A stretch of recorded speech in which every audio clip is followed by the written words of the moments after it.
ഭടന്മാരും മന്ത്രികളും കൊണ്ടുപോയി ജയിലടിച്ചു. രാജാവും ഭടന്മാരും നായത്ത് തുടർന്നു. പെട്ടെന്ന് സിംഹം രാജാവിന്റെ ഭടന്മാർ 4 ഭാഗത്തേക്കും ഒളിച്ചു. സിംഹം പേടിച്ചു ബോധം കെട്ടി വീണു. സിംഹം രാജാവിന്റെ അടുത്തെത്തി. ചോരമണമ്പുള്ള ഇറച്ചി സിംഹത്തിന് ഇഷ്ടമല്ല. അതുകൊണ്ട് സിംഹം രാജാവിനെ നാദെ തിരിച്ചുപോയി. അപ്പോൾ മനസ്സിലായി രാജാവിന് തൻ്റെ കൈ മുറിഞ്ഞ ചോര വന്നില്ലായിരുന്നു. ആ സിംഹം എന്നെ തിന്നുമായിരുന്നു. രാജാവിന്റെ ഭടന്മാരോട് പറഞ്ഞു മന്ത്രിനെ ഇന്ന് ജയിലിൽ നിറയ്ക്കാൻ. അപ്പോൾ രാജാവിന്റെ ഭടന്മാരോട് മന്ത്രി പറഞ്ഞു, എനിക്കൊരു തെറ്റ് പറ്റി, ക്ഷമിക്കൂ.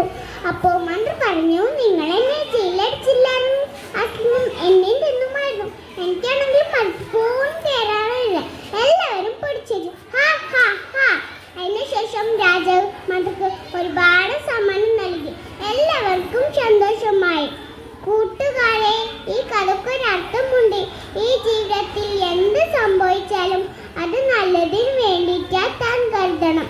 എല്ലാം